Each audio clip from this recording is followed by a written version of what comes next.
Welcome to Book Tease. I'm your host, Jamie, and this is the podcast that celebrates the power of well-written smut. We are in our sexy murder series for June. You know, murder, but in a sexy way. And I am so beside myself excited for the book this week. It has been on my TBR for eons. It has been recommended to me only about 1 million times, and I knew this is one of those books that I knew before even picking it up that it was going to be an instant favorite. And of course, it did not disappoint. The book this week is, drumroll please, the Mindf series. That's right, we're covering the entire series. This series contains 5 books total, and they're all short. And they combine to make one big story. Or not even like, they pretty much combine to make a normal sized book.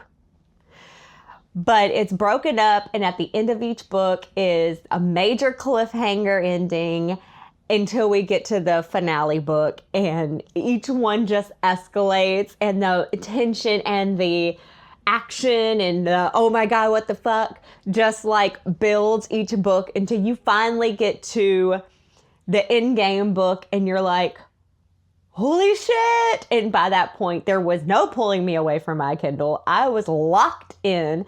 And yes, this one is available on Kindle Unlimited. So for all the Kindle Unlimited babes out there, get on it. It was so fucking good, okay? I mean, I'm kind of like going ahead and letting you know I rated this a 5 plus even. So before I get into this, I have to remind y'all that I spoil the whole book. This podcast does contain spoilers, and I do spoil the entire series. All the crazy is going to be talked about. So please, if you haven't read it, pause, read the books, and come back. You cannot don't fuck yourself on this one. Read the books and then come back so you can giggle along with me, because it is so good. And I do not want to ruin this series for you, because that's how good it is. All right, let's get into it.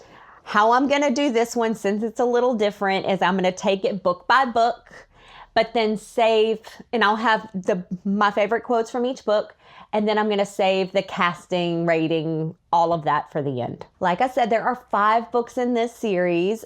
They are The Risk, Sidetracked, Scarlet Angel, All the Lies, and then Paint It All Red. And you see I've got my red stripes in honor of Lana, because red's her favorite color. All right, the Mindf series is by St. Abbey. Yes, that is a pen name. When you put it all together, spells stabby. I love it. I love it. And this is the only series she wrote under the pen name Stabby. St. Abbey. And it really fits. St. Abbey is a pen name for Christy Owens. She wrote under Christy Owens. She wrote under the pen name Christy Cunnings, and she wrote under the pen name C.M. Owens. And as a little note, we're not getting any more books by this author, no matter the pen name, because she died in 2021, very mysteriously. She died at home and was shot by her husband after allegedly attacking him with an ornamental sword. There's a lot of theories about why she attacked him with an ornamental sword. Did she have mental issues? Did they have just this crazy fight? Was he abusive? Who's to say? We don't know. But her stories and her books are a little twisted. I'm not throwing anything out there. I honestly have no idea, and I'm not claiming to know. It could have been a one-off event. I don't know, but it's a very mysterious and interesting death.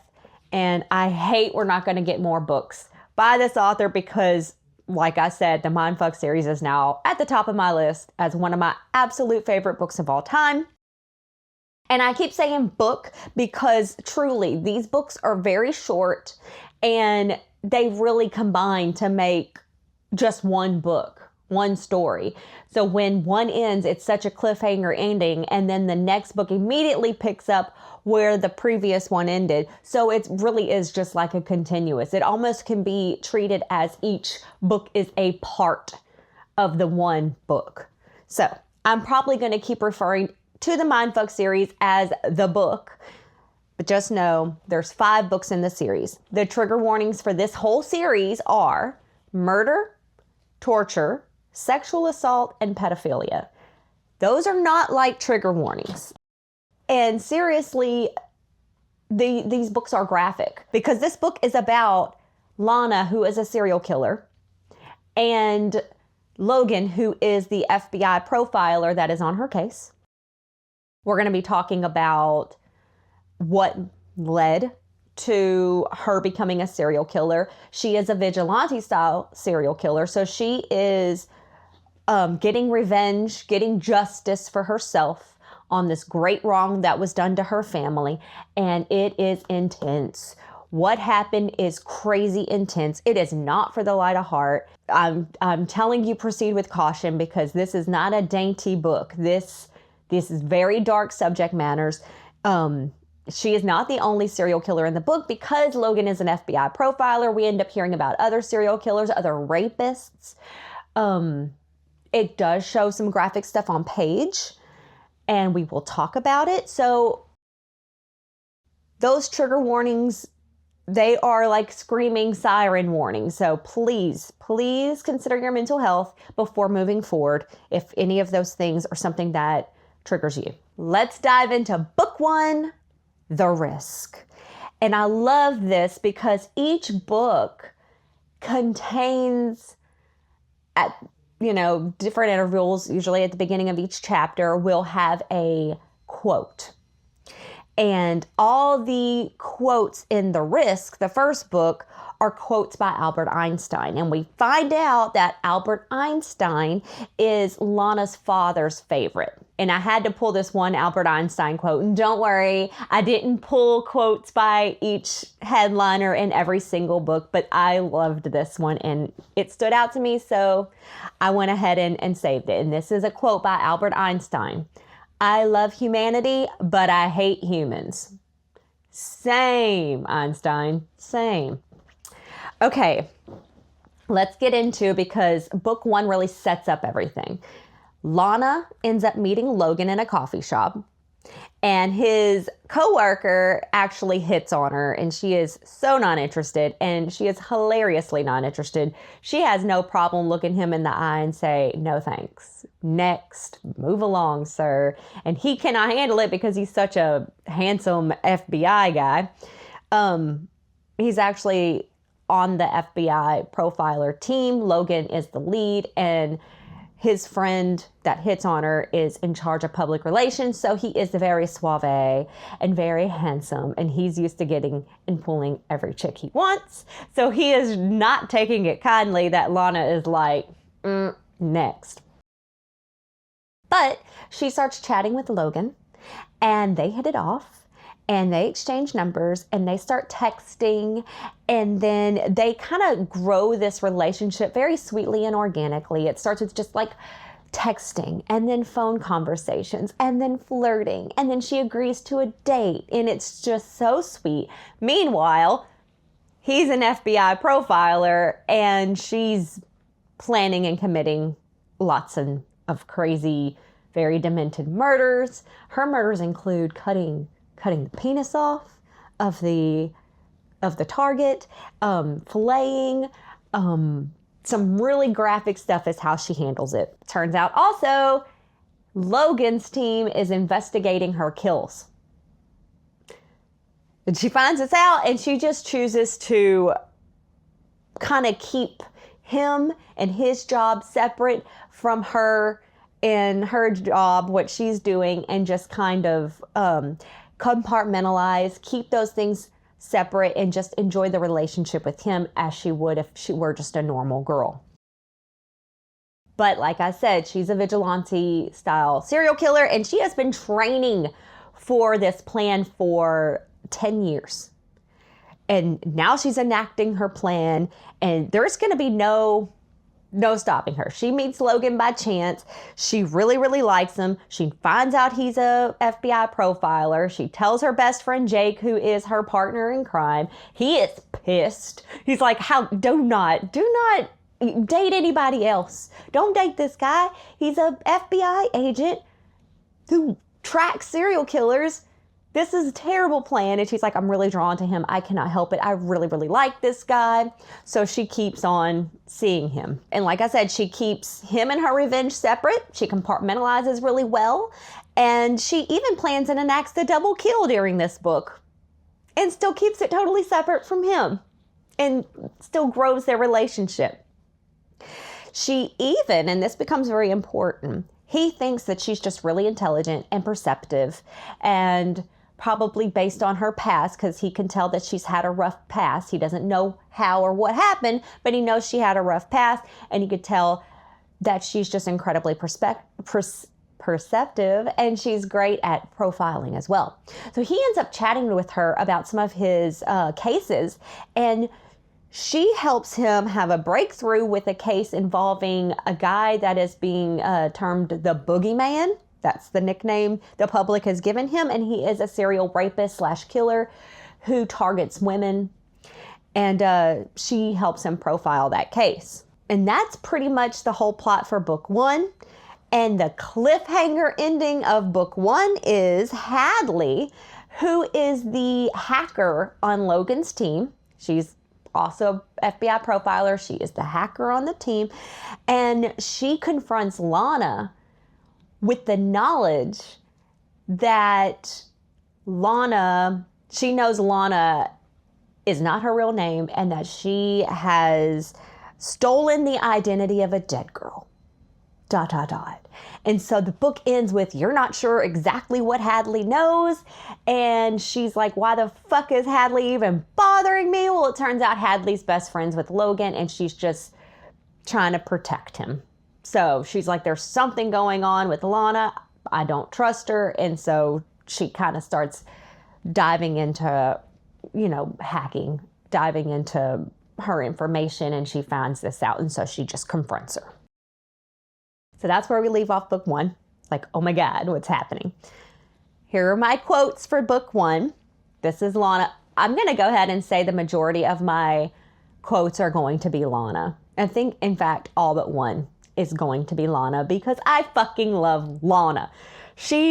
Her humor, I love her. I think she's great. I really feel for her. And I mean, she's my hero. This is Lana. Reality is merely an illusion. I'll bet a persistent one. Albert Einstein said that. My father always quoted Einstein as a way of explaining life when we struggle to understand it. Which explains why Albert Einstein is her father's favorite and why he is the highlighted quoter of book 1. This is also a Lana quote. I have to be cold. I need to be cold. Anything less could fracture the shell in place that I need to execute the plan that I have worked too hard on for too long. And she's reminding herself, I need to be cold. Because she does feel guilty about lying to Logan. She's starting to really, really like him. But she has to remind herself, no, this plan is important. This vengeance is important. Okay, this is also Lana. I'm not sure what compelled me to call him, flirt with him, and then agree to a date. Maybe it's because I need to feel less like a cold monster and more like a woman. I lived, others died. I lived, yet I feel dead. Maybe I want to feel alive. Ouch. God, that is such a strong quote. Whew. And we kind of get why she feels so drawn to Logan. All right, and this is my final quote for book 1. And it's Lana, big shock there. I have 2 kills to plan, a boyfriend to see, and a best friend to unpiss off. And not in that order. I'm just the typical American woman. Or is it the typical American psycho? I love Lana, y'all. Okay, I'm going to say it like 50 times. Okay, and on to book 2, because we have a lot to get through. Book 2 is titled Sidetracked. And it includes quotes by Confucius, which turns out Confucius is Lana's mother's favorite when she needed motivational words, she would always turn to Confucius. So that's why Confucius is highlighted in book 2. Book 2 immediately picks up where Hadley's confrontation, because Hadley came to her house, knocked on the door, and was like, why did you steal the identity of a dead girl? So that's where we left off. Some backstory. Lana is really Victoria Evans. Victoria Evans went through some shit, y'all, and we'll find out. We get like kind of a little bit in each book, so I'm going to save it all for when it really hits towards the end of the series. But we kind of get little flashbacks here and there, and it's enough to know it's something really, really bad. Really fucking bad. So she's really Victoria Evans. She died the same night as a girl named, and in the same hospital. She died the same night in the same hospital as a girl named Kennedy Carlisle. Her best friend is a super hacker. And he was able to get into the system and switch the records so that Victoria Evans is shown as the one who died. And Kennedy Carlisle is shown as the one who lived. And so he switched their identities. And Victoria was able to take over the identity of Kennedy Carlisle. And she was also able to get her inheritance because Kennedy Carlisle was a very, very, very rich orphan. Very rich orphan. She had no other family. Her parents had died in a car accident, and Kennedy was super intoxicated. She used drugs heavily. She's very, very rich, and she ended up wrecking her car as well and ended up dying that night. But the records indicate Kennedy Carlisle lived and Victoria Evans died. So then Kennedy Carlisle, which is really Victoria, decided to then change her name to try to cut back on being tracked. She changed her name to Lana. And so that's why she goes by Lana now. Are you following me? It's a lot. Hadley hasn't figured all this out. Hadley has just figured out that Kennedy Carlisle should have died in that car accident, but now here she is, and her name is now Lana, and she's like, who are you? Lana, you stole the identity of Kennedy Carlisle. And Lana explains it all as, I am Kennedy Carlisle. I changed my name as a way to get a fresh start. I didn't like who I was. I was doing a lot of drugs. I almost died because I was high. So I decided to get a new lease on life and have a fresh start. And so I changed my name. She tells her she also had to get reconstructive surgery on her face, which is true. Victoria Evans did, in fact, have to get a lot of reconstruction on her face. We'll find out why. But she is explaining it to Hadley as, my name was Kennedy. I got into this terrible car accident, almost died, and I had to get reconstructive surgery on my face and everything, and it kind of was a wake-up call to me. So I decided to get clean, and I changed my name to Lana. So Hadley's like, okay. She's still suspicious of her, but she's like, all right, that does explain everything. Well, there's a break in the boogeyman case, thanks to Lana helping with the profile. And so Hadley rushes off to do that. And a lot of stuff goes down with the boogeyman. And the boogeyman is, because Logan is the main person on his team, the boogeyman is targeting Logan and Lana as a result of Lana being Logan's girlfriend. Now, Logan doesn't know Lana can defend herself. He doesn't know she's some badass murdering person that's trained in all different kinds of martial arts and self-defense and all of that. He doesn't know. So he's like super concerned for his little girlfriend, Lana, and he has some officers watching her place of residence, which really throws a wrench in her murdering plans, right? So she's pissed about that, but she knows that he's doing it all because he cares, so she's trying to find a way, because if she were just a regular girl, wouldn't she find that to be sweet that her FBI agent boyfriend was pulling all these strings to make sure she was protected from the boogeyman? She's trying to toe that balance, and it makes for some really great moments.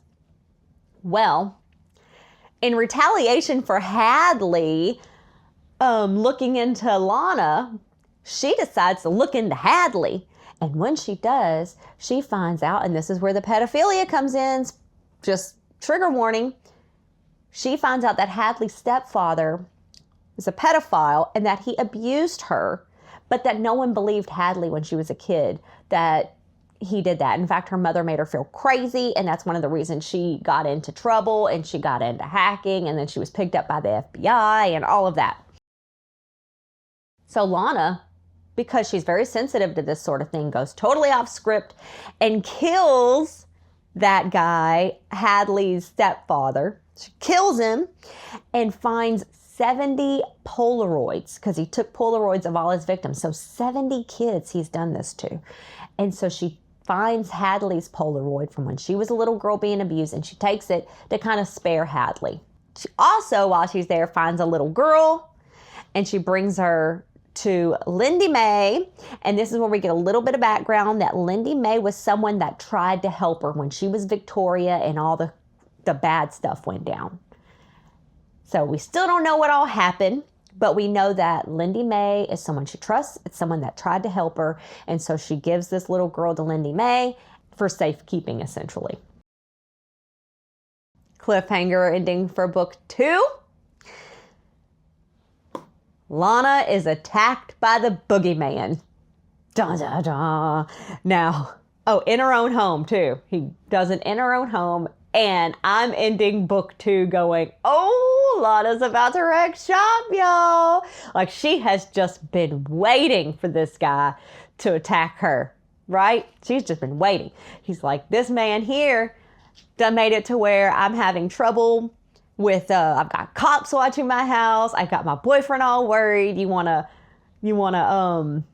target my man? Like, she is ready to slay. So I was so excited. I was like, I got to get book 3 now, because hell yes, I was ready for this. So that's how book 2 ends. Quotes for book 2. And duh, they're all Lana. So here we go. Quote 1. This is Lana.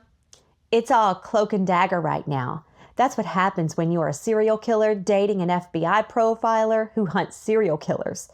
Somehow my simple life got very complicated.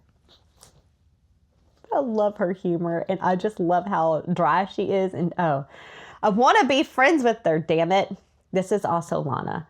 And it kind of dives into her thought process a little bit. Lana, all my normalcies are usually an imitation. Because of everything she went through, her emotional capabilities are very stunted and very muted. So she has to imitate the way normal, quote unquote, normal people would perceive emotion, would display emotion, would react to certain things, because she is very cold. She is very calculated. She is very stunted emotionally. She has gone through a lot. So if something happens, she's like, well, it doesn't make sense for me to pop off or immediately have cat-like reflexes. That's not something a normal girl would have, right? So she has to constantly remind herself what is considered normal and then imitate it, which is really interesting. This was such a good book. I loved all the profile aspects. I loved the intelligence behind the writing. It was really, really good. And this is my final quote for book 2. Lana, I just smiled looking all sweet and shit. No ruthless killer here, boys. Just a harmless woman falling in love. She's so cute. And she was doing that because she was walking by the cops and stuff. Anyway, it was great.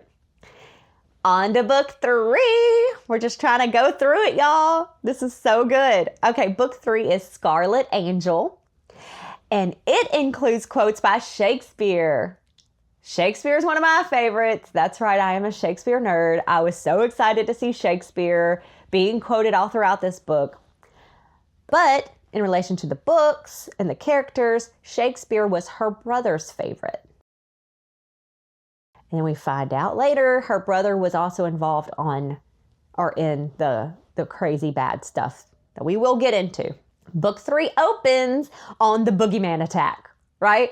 We were so pumped. So I was like, hell yeah, she's about to wreck him. Well, she does. She kills him. And while she's killing him, she basically gives a villain monologue.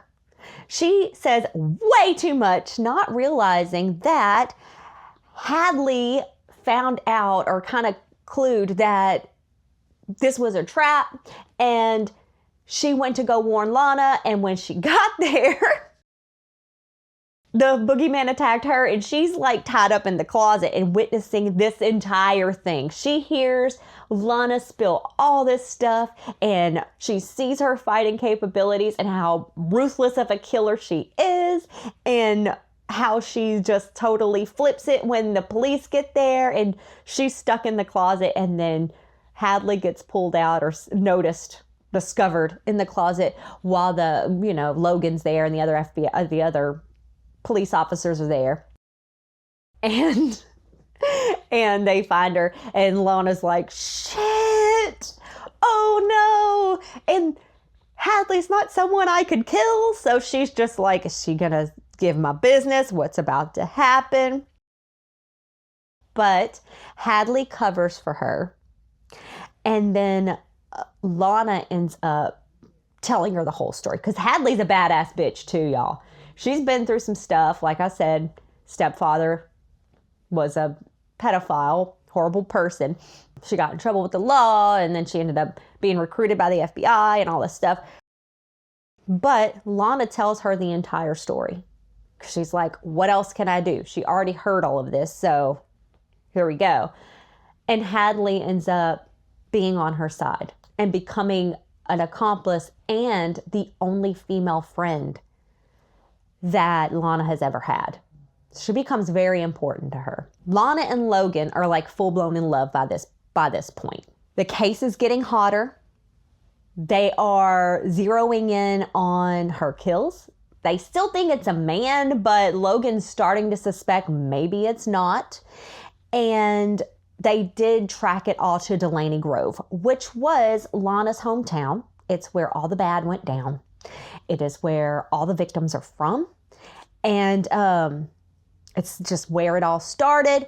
So they all end up going there. And Logan is still so worried about Lana, he has her come with him, which is great because she's planning to go anyway. And now she has a reason to be there. And her and Jake are gearing up for the big finale, the end game, the like bringing the hammer down and finishing their plan. Lana and Jake begin what they have dubbed the Mindfuck campaign, right?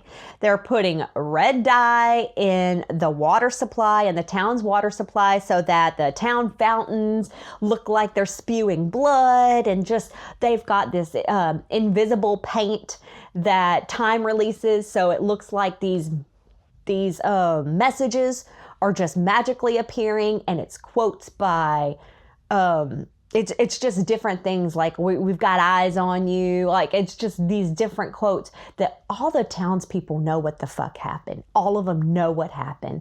And so now they're all terrified. They think that Victoria Evans and her brother have come back from the dead. Because remember, everyone thinks Victoria's dead. They are thinking something supernatural is happening. They are all freaking out. So all this stuff's happening in town. And then we get a cliffhanger. Here's the cliffhanger ending for book 3. Diana, who is the mother of one of the friends of the Evans children, her son was a good friend of theirs, and she is ready to tell the story. She's ready to tell Logan and his team what happened. Dun, dun, dun. And y'all, I was so ready to know what happened, like all the details by the time we get to this, and I was not prepared, so I only have 2 quotes for this book.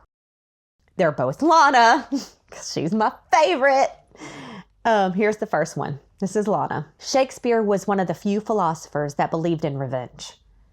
But then again, he was a romantic. Romantics always believe in revenge because romantics love harder, suffer loss more painfully, and hold on to a grudge that has shattered their hearts.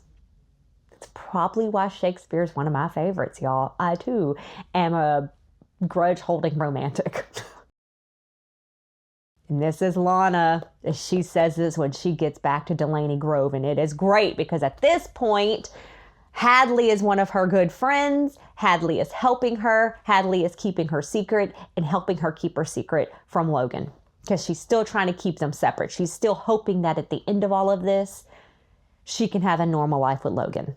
This is Lana, y'all, and you knew it was about to start going down after this quote. Lana says, "I'm back, motherfuckers, and I'm going to make your life hell before I paint your town red." Bam! I love it. She was on fire. Okay, it's getting heated. You see what I mean by each book ups the ante? All right, we're at book 4. Diana's about to talk. We're about to find out what's going on. This is getting wild. All right, book 4, entitled All the Lies. Book 4 includes quotes by Voltaire. And it turns out Voltaire is Lana's favorite. This book picks up with the conversation with Diana. Now we get the bulk of the story. Now we find out what happened, right? And this is intense. I'll proceed with caution. If you're easily triggered, maybe don't read any or watch any further because it gets intense. What happened is bad. Here it goes. This is what happened, y'all. Robert, who is Victoria and Marcus's father, it's Lana. Remember, Lana is Victoria. This is Lana's dad. He tried his best to provide for his family after their mother passed away. She died in a car accident. Here's a little ironic note. The car accident that killed Lana's mother was the same car accident that killed Kennedy Carlisle's parents. They were drunk, coming home from some party, and they crashed into Lana's car. She was coming home from work late, and she died instantly. Robert really tried it. He was working as a school janitor, and he was also just very kind-hearted, and he was always helping people around the community. He was always doing things like that. He was just an all-around great guy, doing the best for his family. And he was falsely convicted of being a rapist/serial killer that killed the sheriff's daughter. So this town had a serial killer. He killed the sheriff's daughter. He ended up killing a really beloved teacher. And all of his victims were similar in appearance to Lana's mother, right? So it was very easy for the sheriff, because he is looking for, revenge. He wants to avenge his daughter. They end up framing Robert as, okay, even when it was proven that he could not have done it, they planted evidence and they framed him and they falsely convicted him. Well, in jail, in small town justice style, Robert was brutalized and then killed. And not only was he brutalized and killed, but it was ruled a suicide. But it was very much not a suicide, y'all. I mean, he was killed by the guards. He was beat up. He was very much brutalized. And still, it was just ruled a suicide because the sheriff of this town owns everything. Let's get into that real quick. The sheriff of this town owns everything. And everyone in this town is scared of him. He owns the TV stations. He owns the hospitals. He owns the internet companies. He owns the phone companies. He owns everything. He can broadcast things directly into the people's homes of this town. Everyone is scared of going back on this sheriff. Everyone is scared of pissing the sheriff off. He rules the town, and he rules it with an iron fist, and everyone's scared to go against him. Okay, keep that in mind, because this is what happens to Lana and her brother, to Victoria Evans, because this is when she was still Victoria. A group of 13 teen boys being led by the sheriff's really asshole son, Kyle. I mean, this guy is a jerk. He has sexually assaulted other women multiple times. He's he's just a jerk, period. He's a bad dude. But the sheriff is always covering for him. He is always glossing over all the bad things that Kyle does. When Kyle leads this mob of 13 boys total, they snag Victoria and Marcus, and the sheriff not only excuses it, he helps them. Right, listen to what happens. This is bad. Remember, really, really bad. These boys take Marcus and take Victoria. They put them in the street, in the middle of the street, in the middle of the town, and brutally, brutally beat and rape and torture both of them for literal hours. Literal hours. And there are people up and down the street seeing the whole thing. And the sheriff told them, stay in your homes. Don't say a damn thing or you'll regret it. Just pretend like it's not happening. Right? So this entire town lets this happen without saying a thing. They watch these two kids get brutalized, cut with knives, brutally raped repeatedly. Both of them brutally raped repeatedly. They beat her face in. They cut her up. They're holding her down. It is horrible. And the townspeople are way too scared to stand up for them or even do anything. Remember Linda May? She was one of the few that actually tried to say something, and then her life was made so miserable and horrible. Her husband left her. It was like it was bad what they did to her. I mean, they didn't brutalize her in the street, but they made her life miserable until she moved away and just like ruined her life. Well, they even end up castrating Marcus. And when they finally let them go, because just to let them die and bleed out in the street, Marcus drove Victoria to a hospital outside of town, one that the sheriff didn't own. And it was just to kind of give her a slim chance of survival. Knowing that, especially if he's losing this much blood and he's driving out to this hospital, he's likely going to die. He knew he was going to die. So he did die. But she was able to live. And after she lived, she stole Kennedy's ID and her inheritance. She had to have several facial reconstructions, surgeries because of how brutally they beat her face. So she very slimly lived. And Marcus, her brother, now the boys said that they were doing this to them because of what their father did, because he was this killer and, blight on the town, and they were defending him. So like, we're going to make you feel what those girls felt that he hurt, which he never even did that. So they're all just being targeted. Marcus is openly gay. He and Jake, remember her best friend Jake, were in a relationship, but Jake was closeted. He was scared to come out to his father. So they were in a secret relationship, but they were very much in love. So that's why Jake is helping Victoria, because he is doing it to honor Marcus, because he feels so guilty. He never even came out and loved him out loud the way he feels like he should have. So he's helping Victoria, helped her steal Kennedy's ID, helped her get her name changed, has helped her prep for 10 years for this revenge. The cliffhanger ending is Logan realizes that Lana is the serial killer he's been looking for, right? Some stuff's happened and he figures out she's the serial killer he has been tracking. But he thinks she's Kennedy Carlisle. He doesn't know that Victoria stole Kennedy's ID. So he's looked into it and he thinks that Lana is Kennedy Carlisle and that she's obsessed with Victoria Evans since Victoria Evans died in the same hospital on the same night she did. So he thinks she's obsessed and she's enacting this revenge, and that he got drug into it just because he was searching for her, and that everything they had wasn't real. And so he has angry sex with her, doesn't let her speak or explain herself, and then leaves her naked, crying, and tied to the bed. What a fucking asshole move. Shame on Logan. I mean, I get it.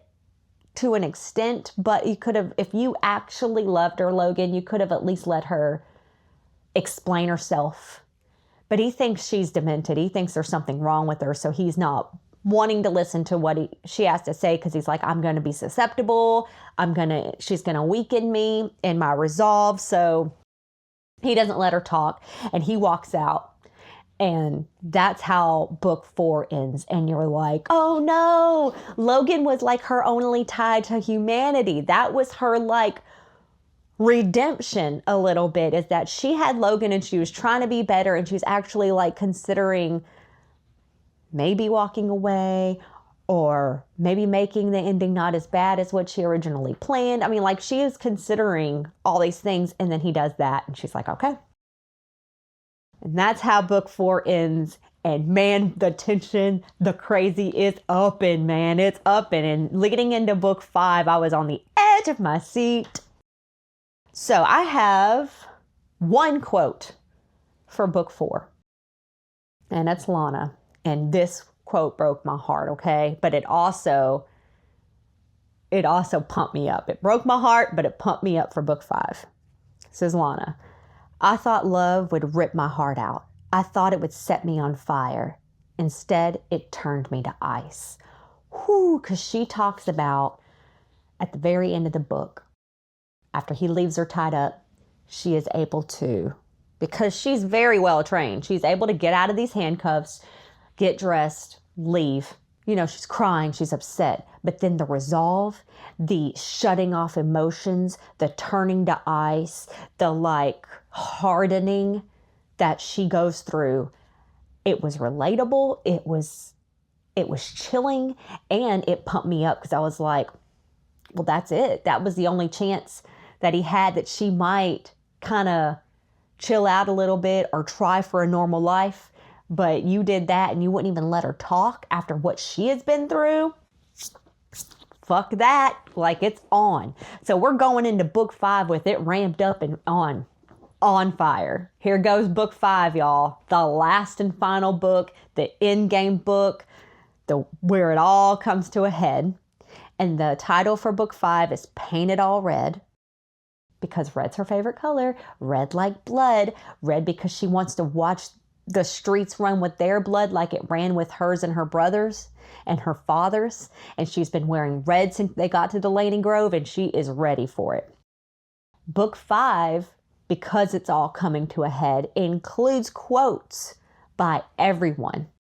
We get Einstein, her family, Lana herself, Confucius, Shakespeare, and Voltaire. So there's a different quote for each chapter, and it cycles through all the main, like all the primaries. Book 5 opens with Logan storming into Hadley's room, because he has put it together that she probably knows about, because she's been spending so much time. She's figured it out.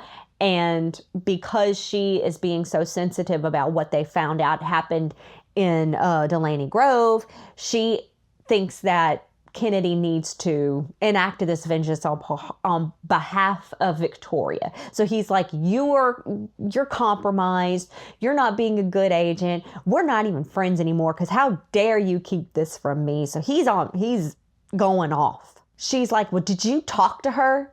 And he's like, no, this is what I did. And she's like, you fucking asshole. You didn't even let her explain. And he goes, no, because she's Kennedy Carlisle, and her perspective is skewed because she's obsessed with Victoria. And she's like, oh yeah, that's what you think? So he looks into Kennedy Carlisle's files. And while he's looking at it, he's like, wait a second. I have seen Lana naked several times at this point. I have explored every inch of her body. These scars do not line up. These injuries do not line up with the scars I know she has. And then he looks at the eyes, and he's like, those are not Lana's eyes, because he's always talking about how she has these haunting green eyes. And Kennedy doesn't have these eyes. And he's like, wait a second, something's off, because he's very perceptive. He's a very intelligent guy. He looks at the file for Victoria, and he's looking at paper copies, because a member of his team's old school. He likes the paper files. instead of the computer files, which is good because Jake was able to go into the computer files and flip everything. So if he looks at the computer files, he's going to see those green eyes for Kennedy Carlisle. But he's looking at the paper files, which have not been changed. And he sees that Victoria has Lana's green eyes. And it just like, it clues him. Oh shit, she's not Kennedy. She's Victoria. She is getting revenge because this happened to her. This makes more sense. And oh, I fucked up. And he runs there and she's already gone. It's too late. And she's already gone icy. And she thinks that Logan doesn't love her. This guy named Dev shows up and he was one of the 13 boys. But he's the only one in the group that didn't torture or rape Lana and her brother. So she has spared him. But when he shows up in Delaney Grove, she finds him and she straight up tells him, do not try to stop me what I'm doing. Do not tell the cops who I am. Though she knows that they probably already know now. If you fuck with me or in any way try to hinder my plan, I will change my mind and you will become one of my victims. I am only because you said something, you're like, no, I'm not doing that to them. I think you at least tried a little bit and that's the only reason I'm sparing you. If you get in my way, you're going down. And he's like, I'm not there to get in your way. I'm here to tell the feds what happened. And she's like, too late. They already know what happened. They already know what happened. And he says, well, I know who the original killer is. The original rapist killer that Robert, Lana's father, went down for his crimes. He's like, I know, or I think I know who the original killer is, and I'm here to tell them that to try to clear your father's name. And she tells him, well, I already know who the original killer is, and I already got plans for him.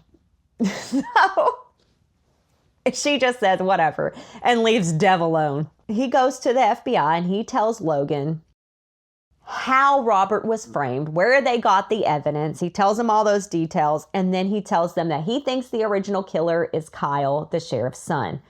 And Logan's like, okay, cool story. However, we've already ruled him out. And why would he have raped and killed his own sister? Nice try, sir. Thank you for telling me exactly how Robert was framed, but we already knew he was framed. Now you just gave us the details, which is great if we can reopen the case, but we already know Kyle's not the one who did it. Well, Hadley, because she's found out about what Logan did and everything, she's like, I've got to help them because I know they're so worried about Lana devolving and kind of slipping into insanity because she's committing so many murders and they're worried that she's going to snap or that her mental capabilities are going to snap. So they're worried about that. So she's like, I'm going to go offer help. And this is when she meets Jake, and her and Jake hook up. Like, they have an instant connection. They're both hackers. They both care about Lana. They're both up with this vengeance, and they're both bi, which you go the whole, 4 books so far thinking that Hadley's gay. And you know that Jake's bi, but turns out Hadley's also bi. She just hates men. And so they end up hooking up and form an instant connection. Lana takes down the judge, the one who convicted her father. And she leaves a note for Logan in this guy's blood. And I'm going to tell you, this is a long note to sit here and paint with blood, but she did it. And this is the note she leaves for Logan. They stole, they lied, they brokered peace with the devil in exchange for the souls of an innocent family. Yet you call me the monster. Fuck you. Heart emoji. And that's when one of his coworkers is like, dude, someone's going to catch on because she sounds like a jilted ex. Like, you pissed off one of the craziest serial killers we have ever looked into. What did you do? Well, Logan finds her and he begs her to run away with him, to stop this. He apologizes. He tells her, I thought you were Kennedy Carlisle. I never would have silenced you otherwise. And he begs for her forgiveness. They spend the night together. And then in the morning, she tells him, I'm not ending this. I'm not running away. I'm finishing this. I came this far. I need to do it for me, my family, my brother. I'm finishing this. So Logan is called back to headquarters because there are some crooked FBI agents, and then the countdown begins, y'all. A literal countdown begins. Jake and Lana take over the town's TV station, and they broadcast a thing demanding that everyone leave town by sundown because the town is going to burn. And they don't want anyone innocent to die. They don't want to hurt anyone innocent. So they're like, get out. And if they don't get out fast enough, they directly go to the TV and they're like, you McIntyres, get the fuck out. You know, like and everyone's tripping over. They're more scared of what's happening than they are of the sheriff. So even though the sheriff is pissed and trying to make people stay, they are tripping over themselves getting out. There is all full-blown chaos because sundown isn't very long. And then Lana goes after the sheriff, right? So she's escalating. She's getting closer and closer to the source. She's already killed Kyle, by the way, at this point. She goes after the sheriff. And while she's taking care of the sheriff, she ends up killing him in the shower, psycho style, because she's like, I always wanted to do that. Like, she makes him get in the shower so she could do that. She's like, I wanted to fulfill this fantasy. Jake uses the sheriff's voice to demand all his deputies go to the town hall. So now all the deputies, the only people left in the town, are all in one location. Hadley and Logan end up watching everything from FBI headquarters, and Hadley hacks into the feed because Jake allows her to hack into the feed, and so they're watching it, and they can't do anything about it because Logan's been told he's not allowed to leave. If he does, he'll be in contempt, and it's this whole thing. Lana and Jake set the town on fire like they said they were gonna do, and Lana straps up and goes to the town hall, guns blazing to the tune of Disturbed's Down with the Sickness. I am not making this shit up. This is how fucking good it is. I mean, come on, the song, I was amped. The song was playing in my head. I was like, this is fucking awesome.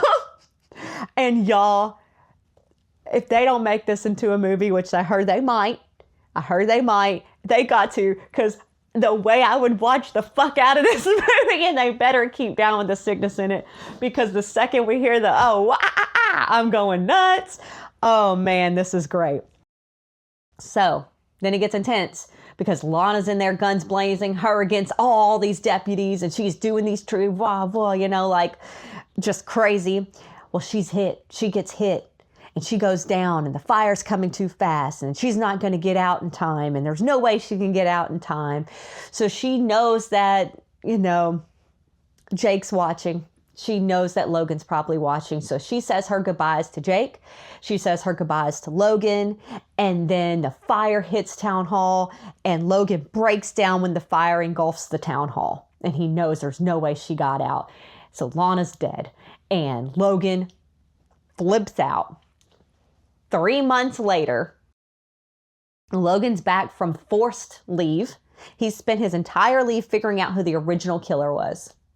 So now he knows, and he goes to FBI, the director, and he's trying to get them to reopen this original case so he can clear Lana's father's name and explain what really happened and what was going on. And the director's like, no, dude, we're sweeping all this under the rug. We're not reopening that case. Do you understand how bad this is for us? That there was a corrupt FBI agent leading all of this, let this whole thing happen. We need to just let this fade away and not make a bigger case out of it. So Logan gets pissed, and he's like, I'm fucking leaving. And he quits. Once he quits, Hadley comes up to him and he's like, don't talk me into it. Don't try to talk me into staying. I'm fucking done with this whole system. I'm over it. And she goes, oh, I'm not talking you into staying. In fact, I'm quitting too. But I had to tell you that they just found a body. And this body was killed with Lana's MO. She's alive. She might be alive. So they start looking into it, trying to find her.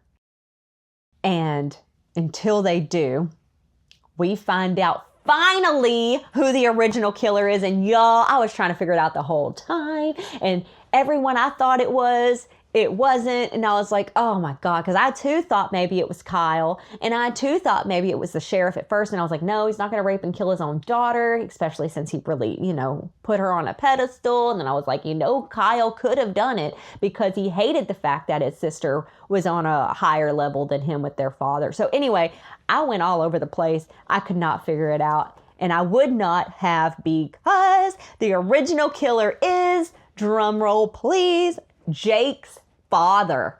What the actual fuck?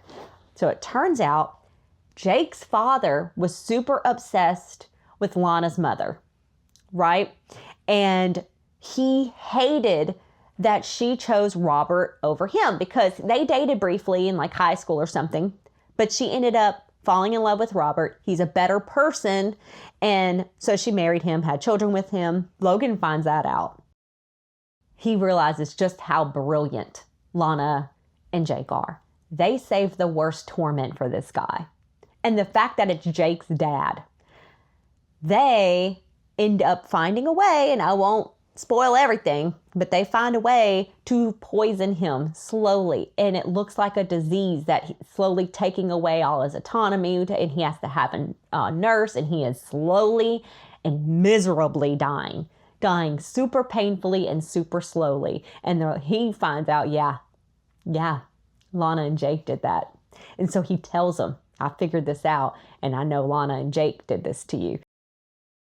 But in order to prove his love and loyalty to Lana, he ends up shooting Jake's father and killing him, and then leaving the file showing everything, knowing that, okay, look, I'm going to go ahead and lay it all bare so everyone knows that you're the one who did it, and it'll clear Robert's name, and then everyone will know what happened. And he knows that they're going to track it back to him. So he has to go into hiding now because he is an FBI profiler, an ex, because he quit. And they're like, okay, they're going to know that I'm the one who killed this guy. Well, Logan and Hadley end up finding Lana and Jake in Greece, and they just show up.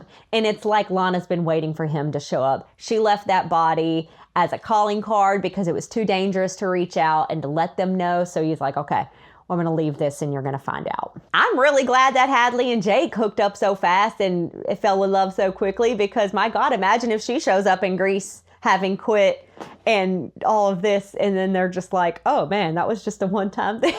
Imagine. But it works out. Then we flash 3 years later for a little epilogue. Lana and Logan are married now. They both have different names, different identities. Though she kept the name Lana, she changed her last name and then changed it again to Logan's chosen last name. Once a year, to preserve her sanity, he finds a bad guy for her to torture and kill. Just to, she couldn't go cold turkey, after everything she had to become to get her vengeance. He's like, okay, to keep you sane, we're going to find someone for you to kill, and it'll be my anniversary present to you every year, which is so romantic. I loved this whole series. Every minute of it was great. The banter, the dialogue, the action, the craziness, the fact that I am cheering on this serial killer who is castrating guys, stringing them up, filleting them. She's doing some crazy, horrendous stuff, and I'm over here cheering her on, especially when she goes guns blazing to Disturbed. I mean, she's my fucking hero. Please make a movie out of this. I am petitioning you. I am begging, please. I need this movie in my life. Boondock Saints and Pulp Fiction are some of my favorite movies, and I think this would be along the same vein, and it would be so fucking much fun. Here are my final quotes. There's 4, 3 are Lana, 1's Logan. So Logan gets one quote in all the quotes I've done. Here's the first one. This is Lana. Just know I love her. I need something to stab, and he needs to be stabbed. Seems like we could help each other. All right. Here's my one Logan quote, and it's hilarious. Don't do that, Hadley. Don't act like being conflicted about torture and murder means I have a stick up my ass.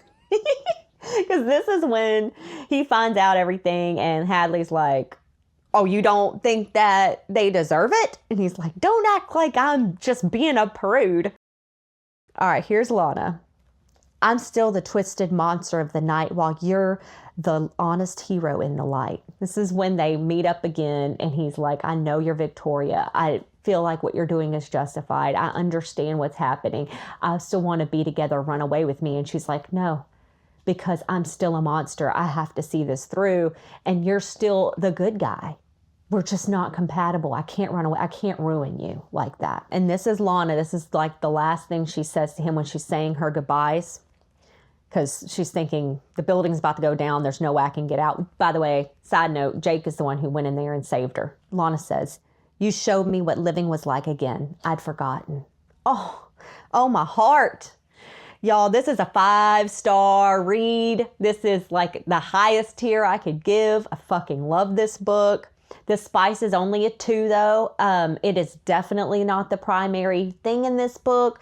The torture, the murder, all of that, super graphic. But the sex it's good spice, but it's not ultra kinky. It is not there's not a high quantity. It's just enough to push the story along so you really believe in the romance between these two. And it is a very beautiful love story. For casting, I'm going with, for Lana, Margaret Qualley. And she was in Once Upon a Time in Hollywood. She's got that look. I could see her. And I had to pick someone that I liked and that I thought could carry Lana because I love Lana. So we needed someone who wouldn't suck, right? We needed someone who can really do justice to this role. And I think Margaret would. For Logan, I'm going with Diego Klatenhoff because he literally plays an FBI agent named Donald Ressler in The Blacklist. And I mean, he looks like a freaking FBI agent. He's still handsome, but he looks like, I imagine Logan is like a company man. He's the good boy. He's clean cut. He is very, very serious about being an FBI agent. And we need someone who personifies just an FBI agent who has that look, that serious, I am my job aspect, because that's Logan until Lana comes along and until he starts questioning his own morals, his own sense of justice. And it's such a damn good book. So let's take a breath, y'all. I can't say enough good things. So I'm just going to end there. If you like this podcast, please like and subscribe. Please rate and review. And please join us next week. We have another book in our Sexy Murder series, and I am having a blast this month. For real. This is so my jam, and I'm loving every second. So, thank you so much, and until next time, stay spicy. And that's it for this episode of Book Tease. Book and theme reveals and episode commentary can be found at TikTok, Instagram, and Facebook at Book Tease Pod. Theme music is by The Scraps, and until next time, stay spicy.